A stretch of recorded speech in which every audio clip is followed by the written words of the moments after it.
Hi, everyone. This is Chris Willman with Variety. Welcome to a very special conversation as part of our FYC Fest with key figures behind the music of the upcoming James Bond film, No Time to Die.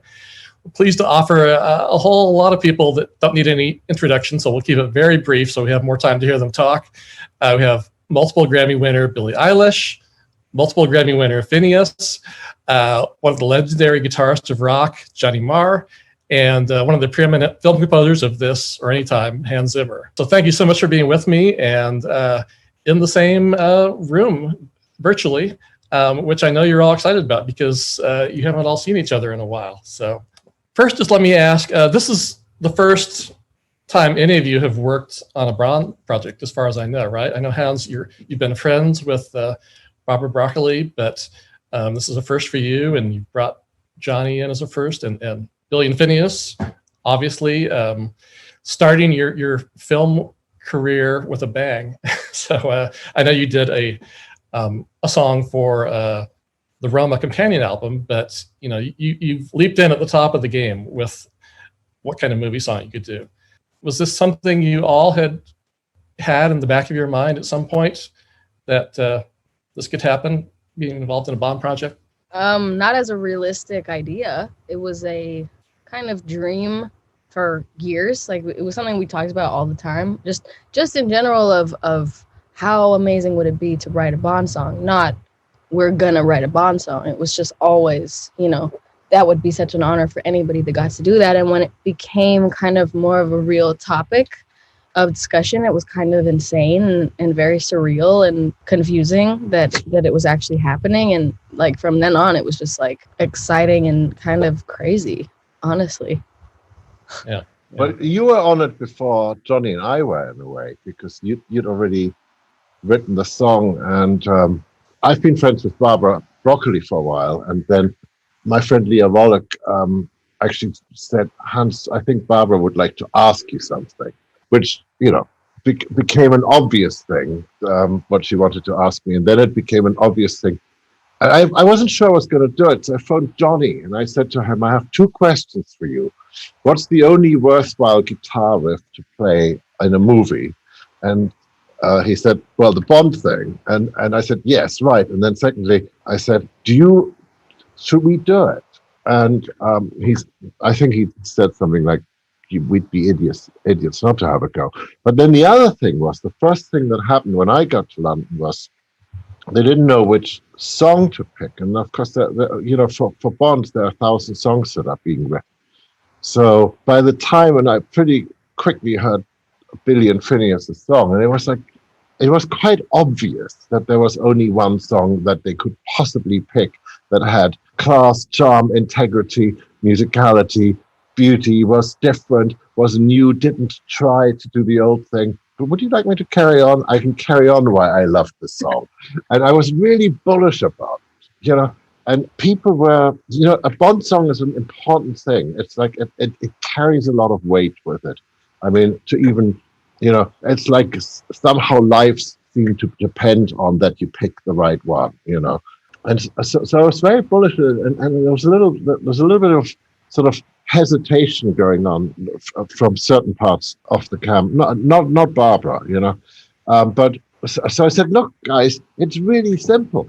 You need to get them on a plane. You need to get them to come over. You need to get them to see the movie because they're working in the dark.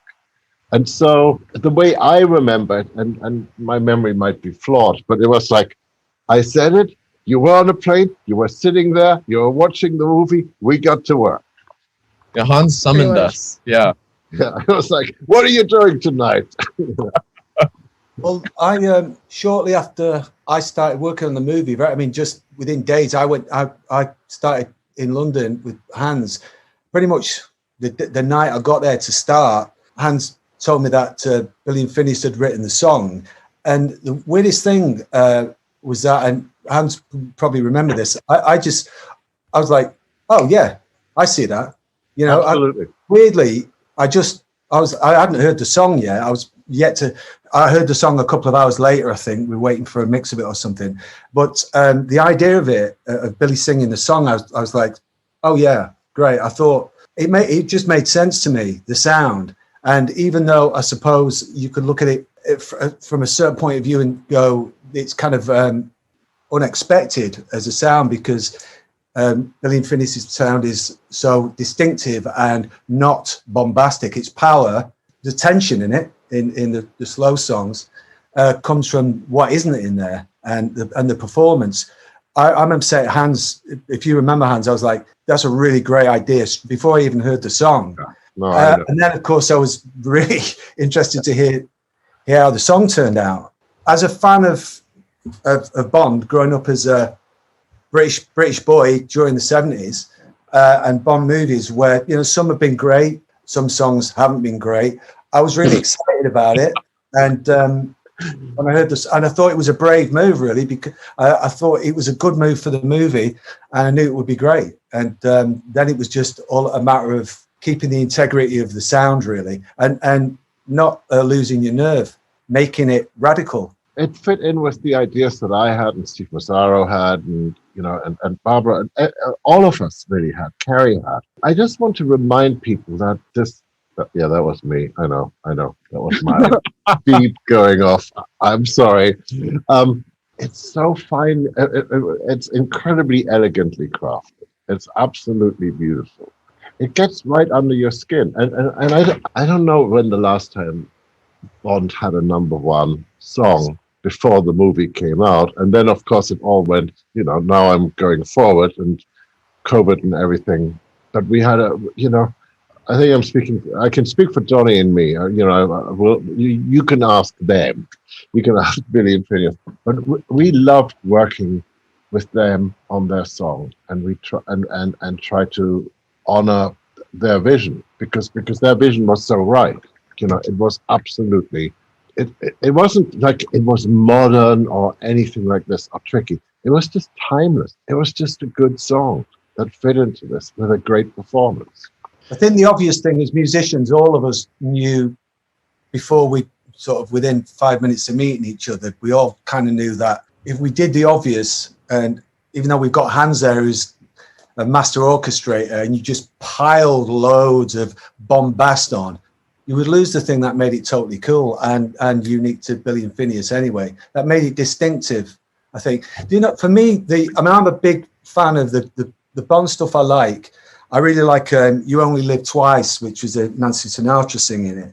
And then, as I say, as a boy growing up in the 70s, the first time I ever went to the cinema, I saw Live and Let Die. I was about 10 or whatever. Yeah. But there's been some, there's been some really cool tracks, and I'm a big John Barry fan. With my own shows, I used to go on stage to a John Barry track and all of that. I'm a fan.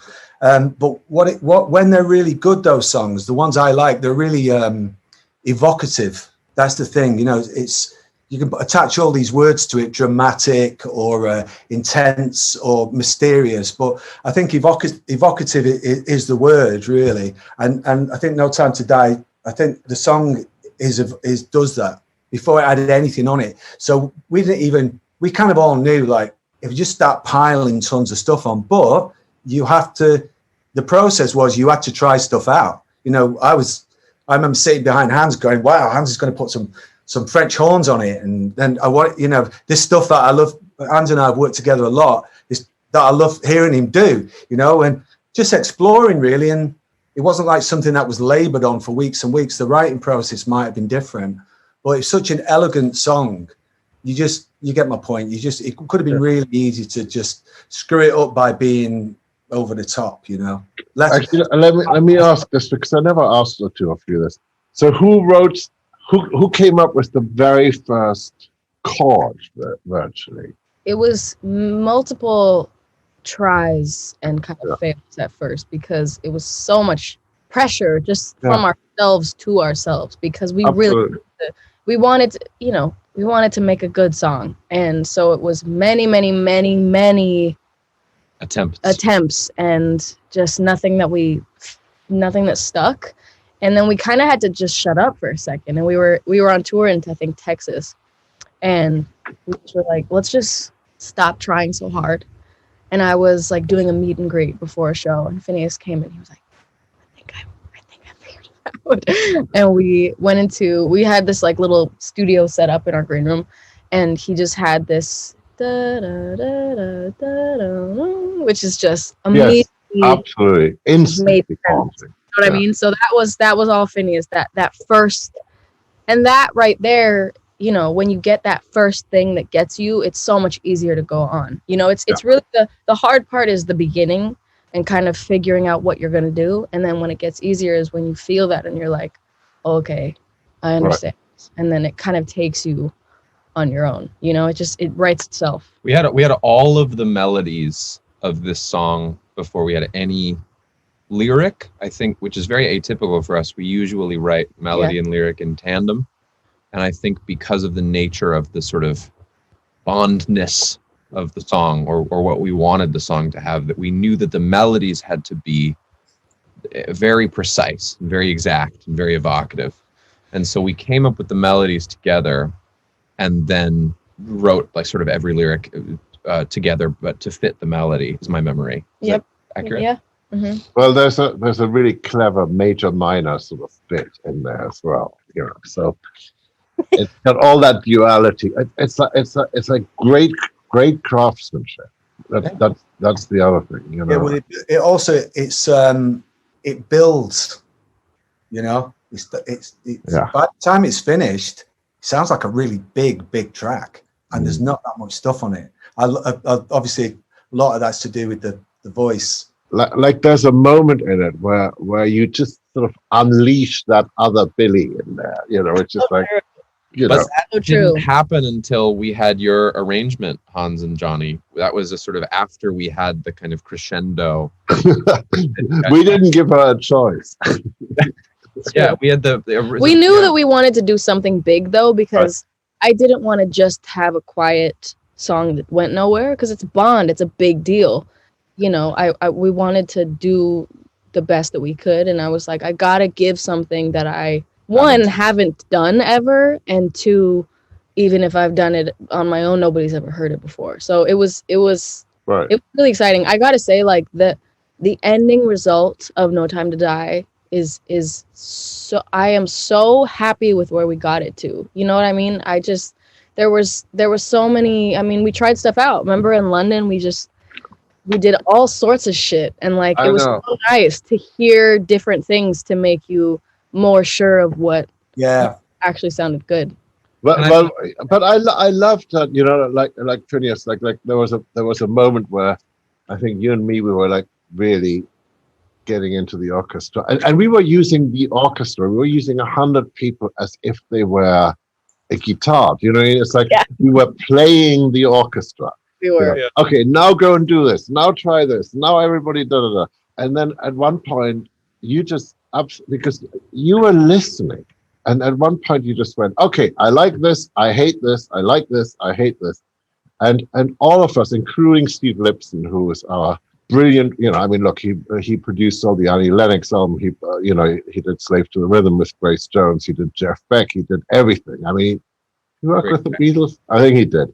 Everybody just shut up and everybody just listened to Billie, which I loved, you know, because she knew what the song was, and we in our 100 people toy box, you know, it's easy to lose sight, you know.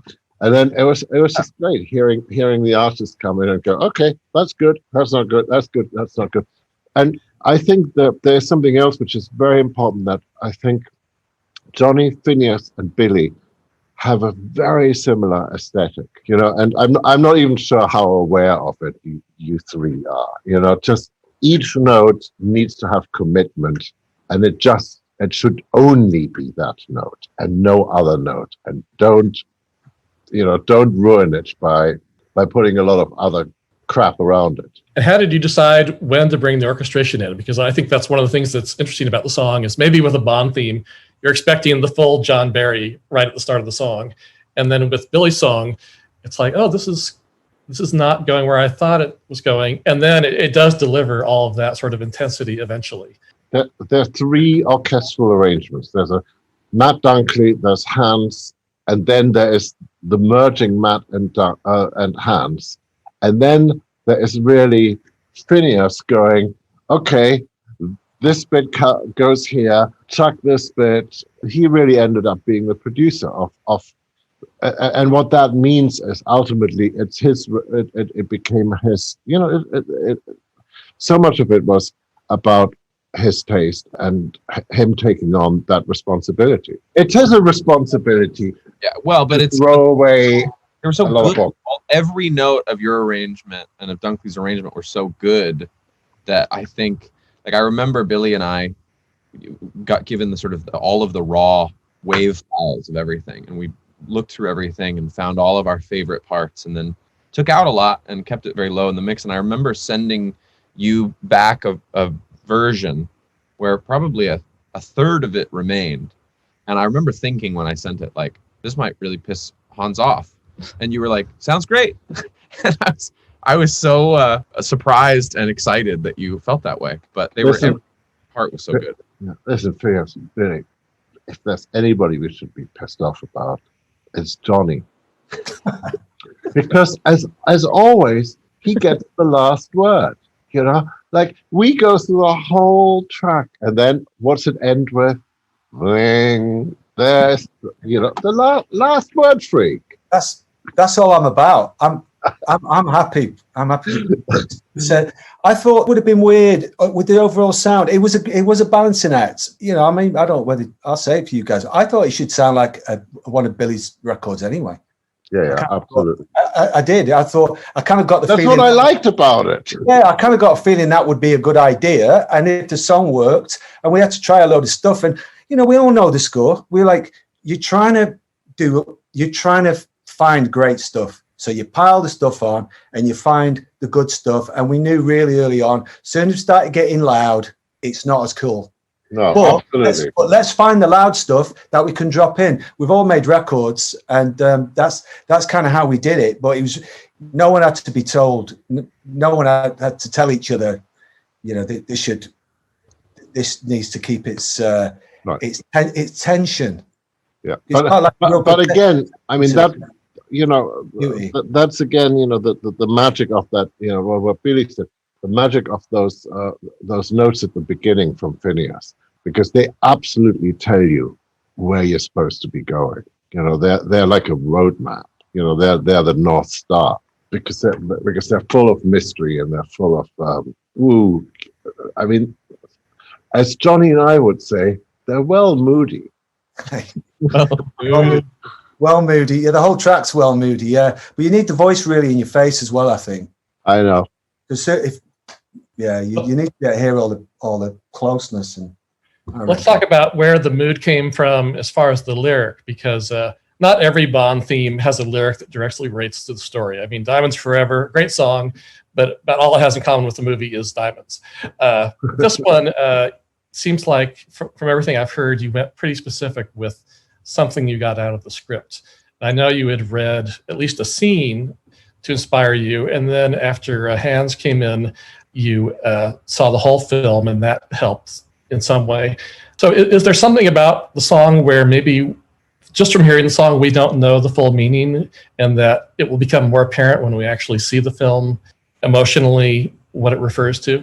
There's definitely a lot in the song that will make more sense, I think, when you do see the movie. But what's funny about that specifically is that we did write it before seeing the movie. I mean, we got told pretty much what goes on, and we got we were sent like the first kind of scene, but we still hadn't seen the movie, so we didn't know all the details or anything. But what was interesting was then when we did get to watch the movie after the song was completely written, there were so many things that I was like, oh, that actually makes even more sense with the lyrics somehow. It's like we were writing with this movie in our brains that we hadn't even seen yet, which was really, really cool to see after the fact, having written it. I thought it was important that Finneas' whole thing that I agreed with was we have to have the title of the song be the title of the movie, and we have to say it, or it doesn't hit as hard, It doesn't do what it needs to do. And so we worked really hard to make it really feel like the movie. I feel like we pride ourselves on that for this song, that we really made it the movie. It's what the movie is, and yeah, it'll definitely sink in, I think, a little more when you see it. But It's a very bespoke piece. I mean, there's no thing that we wrote with ambiguous intent. Nothing sort of like, oh, this could come out separately from this film. It was totally intertwined in our minds with this film. Yeah. And I to echo Johnny's statement, like I think "Live and Let Die" is my favorite Bond theme of all time. Yeah. I love "Live and Let Die." I love Goldfinger. Skyfall is one of our favorites, and so it was. We were lucky because the title was "No Time to Die," and that is a good lyric. I don't fault Jack White and Alicia Keys for not writing a song called "Quantum of Solace." I feel like that's a tough. I bet you they tried. Yeah. I bet you they rhymes solid. Think of the songwriters who had to write a song called Thunderball and work it into the lyrics. I mean, that was exactly. But I think there's another part to this that I mean, I worked on a lot of movies, and the best movies are always the movies where the people working on it are just come together. They don't know each other, but somehow they come together and they become like a family, and they're just aiming for the same thing, and they're speaking in one voice, and they have a similar aesthetic going on, and I feel is what happened instantly, pretty much, on this movie. I mean, get them on a plane, and there they were, and everything after that was just making this movie, and everything they had written once it was put to picture, was absolutely off that movie. The reason Hans has that experience, having made quite a few movies with him now, is because the common denominator is Hans, because Hans puts like-minded people together. In my experience, I've worked with some really, really interesting and really nice people from very different musical backgrounds to me, and you just get along. If there's people's, I find it's very simplistic, but even as a fan of music, that I found that when there's people whose music I really like, I tend to imagine that they're pretty okay people. I just, for some reason, especially if it's emotional music, I think, and it's turned out to be the case when I've worked on stuff with Hans, but that's because. But anyways, Hans tends to you're good at putting the right people together, I think, Hans. I think that's what it is. Well, it's I listen to their music, and unfortunately for the songwriter, especially for Billie, who is the most exposed and has to show herself with her voice. You can't really hide. I mean, as you hear who the person is, and you go, oh yeah, I think this will be good. I want to spend time with this person. I want to go and do something, worthwhile with these people. I think this will be good. I think we speak the same language, which is not a language at the end of the day, which is that sort of secret language of music where we can communicate in a slightly different way. I love collaboration.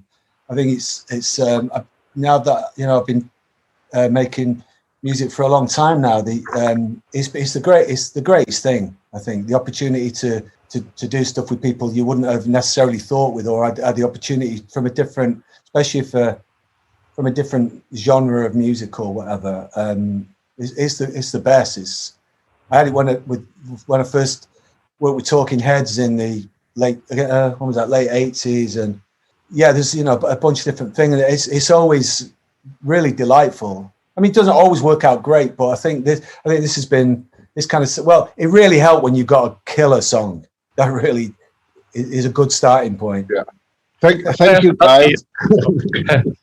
with the emotion of the song, it might be a spoiler to say exactly what it is that people will find out when they see the scene and how your song was reacting to it. But can you say sort of what the brief was for you in terms of it's a very dark sounding song.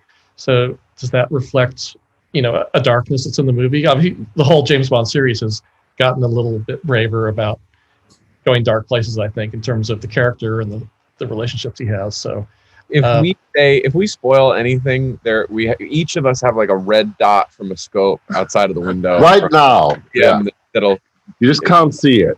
Hypodermic needle in our necks. I'm not comfortable answering that question directly, but the thing I can answer, because it's public knowledge, is that this is Daniel Craig's last film as James Bond. And I think just that sense of finality of just knowing an actor's, doing their last film as a character was heavy to us and had real weight, and we wanted to kind of honor that. And, I think that was where the most, pressure came from, just in our own goals for the song, because we wanted to honor his, 15, 16 years of being James Bond. And, that's a long time, and that's a lot of work for a dude. And yeah, and he was very conscious of it too. It's like, he was involved. He wanted to know that we weren't going to go and to take this lightly. Which I love. It's very exciting to hear that a person is willing to be that involved after 15 years, when I think, so many people would have just out of exhaustion sort of checked out. And I was impressed to find how hands-on Daniel was. And Billie and I really, although we've seen, Connery Bonds and Brosnan Bonds, like we grew up with Daniel Craig just because of our age, so that he is synonymous, for us. Also, I think I probably speak for all of us, but the director, Cary, he really knows his stuff. I think he's great. That really helps when the director's also brave and wants it to be radical. He wasn't kind of going, hey, we need, like, it's got to come out of the traps. Like, he was just cool. He's, and he had a lot riding on it, and like all directors, Hans will know much more about this stuff than me, but he'd been in there, he was in the trenches, and he was doing long days, long weeks, and he was under a lot of pressure, and you wouldn't have thought so. He was dead. He's really cool. I thought that was great that he let the musicians. I'm involved because of Hans, and Hans gives me a lot of leeway to do my thing. But Cary's like, okay, you guys know what you're doing, but still, he's clocking it all. So and he's got a vision. He's original. How did you feel when this was about to come out, knowing that, everybody in the universe rates James Bond songs from top to bottom, and they fight over them?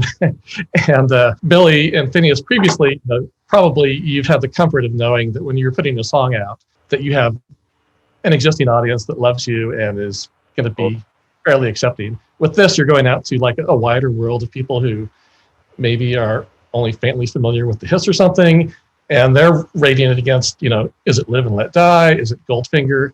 How did you feel about being part of that tradition, knowing that there is a lot of pressure and people were about to hear your addition to the canon? It was really something to think about, but I wasn't mad about it, because I understand, it's an incredibly well-known and, one of the biggest franchises in the world. And, why wouldn't people have wants for the song that's, the theme to their favorite franchise? That's totally understandable. So to me, it wasn't something that I was like, oh, they don't like it. I was really just like, I totally get that. I totally see that, and I appreciate that. But I also really appreciated the people that were, skeptical at first and then listened and were like, you know what, I actually really love this. And that's what made me feel good. But yeah, I mean, I was just excited to do it in general. I didn't really care who liked it or didn't like it. I just was. Yeah, it was announced that Billie was singing it before people heard the song, which I think is like sort of double risky, because then people they're only judging their preconceptions about an artist as opposed to actually judging like the work in hand. So that was the rough period. That was the most flattering comments, just as Billie's saying, and I'll reiterate, the most flattering were like, when I heard it was going to be you guys, I was skeptical, and now that I've heard the song, I really love the song. That was very my flattering. favorite thing is an open mind, especially when it was closed before. I love when people aren't stuck to their pretenses, which I am totally guilty of all the time. I hear that something's going to happen, I'm like, that's ridiculous, that should never be that way, it's never going to be good. And it's important to like keep your mind open and be open to new ways of doing stuff, and then just listen and be like, you know what, actually I was wrong, this is really good. I remember when Chris Nolan announced Heath Ledger as the Joker, and the world on the internet went mad, going, what a terrible decision. This guy, blah, blah, blah, can't act. The worst decision I've ever heard. And then he blew them all away, of course. It's the same thing. It's like, look, we don't make random decisions. I mean, there were a couple of pretty smart people involved who not only have ears but can feel something, and they heard the song and they heard what Billie and Finneas were doing, and were going. And I promise you, that was the case. I mean, there were a lot of other songs to go and listen to. There are a lot of other. It's Bond, right? And it was, for me, it was the simplest thing. I heard the song and I went, don't want to hear anything else. That's it. The first time, because I don't agree with you that it's dark. I think it's like mysterious, and I think it's like this beautiful scent in a beautiful perfume in a night, in a beautiful night, that sort of goes past you. I mean, I just think it's incredibly poetic and elegant. And I think if hey, listen, when it's my last movie, I want somebody to write something that is that poetic and that beautiful and that graceful. I think just looking at the internet, I felt like the Bond faithful were kind of the most surprisingly accepting of it all, because they were eager for something that went a little bit off the beaten track and that really reflected the way the Bond series has gone under Daniel Craig. And so I was shocked. I saw no negative reaction at all. It was, and I think people were surprised that they loved it so much, who were not your fans. And but wait, you have to remember one thing. As an artist, and Billie and Finneas were the artists, and I mean, Johnny knows this, I know this, you only hear about the doubters, the naysayers, and the bad reviews, right? I mean, can you remember a single good review in your life? But I can remember like a stack load of, that bad stuff, So true. Barbara told us the first time we met her, she very kindly came to see a show of Billie's in Ireland. Ireland. Dublin. It's called Electric Picnic, right? Yeah. Outside of Dublin, like an hour or two outside of Dublin. And she came, and I remember her telling us that day that Daniel Craig's casting announcement, just as you're remembering Heath Ledger's, was not received very well. And so I think just carrying that with us into writing the song, recording the song, it being announced, I was like, well, if, because Daniel Craig became beloved as Bond, so I just kind of thought, well, people change their minds, and And Barbara and Michael, I mean, our producers, I mean, they're they're fearless at defending their artists as well. I mean, they really get in amongst it. Didn't you feel incredibly well protected and taken care of?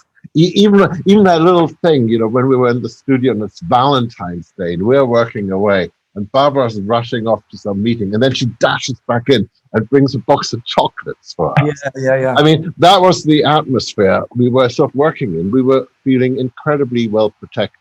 I remember also that right from the as soon as the song arrived, when I was there anyway, that it was really important that Daniel Craig liked it, and I thought it was super cool. I thought it was absolutely. And Steve Lipson, our engineer, played it for him when it was finished. Made Daniel come to his studio in a really dodgy part of London. Dodgy is the only word that will describe it correctly, by the way. At 8 o'clock in the morning, it was with it pissing down the rain, and made him listen to the song. Daniel just went, play it again, and he fell in love. We have to close, but I just have to ask one more Johnny question, which is how much Johnny can we expect to hear in the score? Because we heard what he did on the song. As you said, there's a lot of great guitarists in the world, but probably not that many that we actually want to hear. Well, I made sure I played all over it, as every place I could, just Great. loud, everywhere. I'm white. He is so full of shit. It's do you know, actually on the never movie, no, hang on, I'm answering this one. I know you were asked, but I'm saying this. That's right. Never enough. That'd be a good answer. Never enough. There's a lot of noises actually on this. I do enjoy Hans will notice that, as well as playing just guitar parts. So I like making a lot of kind of noises, like kind of electronic noises and sort of sound design as well. That's kind of pretty good. I won't go into all the details, but there's a thing that you can do with guitars that's thing you can't do with synthesizers. So I'm flying the flag for that. just because it's wires. So I really like a lot of that stuff. So there's on this movie, I got a chance to do quite a lot of kind of bugged out sound design as well, which has been really fun. Actually, and on that, I mean, the song isn't just tagged onto the beginning. The song, the tune runs throughout the movie. I mean, it is part of the storytelling of the movie. That's the coolest part. Yeah, it's like the way it's supposed to be. I hate it when they just tag a song on, and then it just feels so redundant. No, we all got in amongst it. Rolled up the sleeves and made some noise. We were so happy you were able to join us. So thank you, Billie, Finneas, Hans, and Johnny. We can't wait to see the movie. We know it's going to be worth the wait to hear the rest of the music, but we're glad we've had so long to live with the song already. And maybe enough time has passed now waiting for the movie to come out that we'll be able to hear the song kind of afresh over the opening credits. So it'll be a whole new song.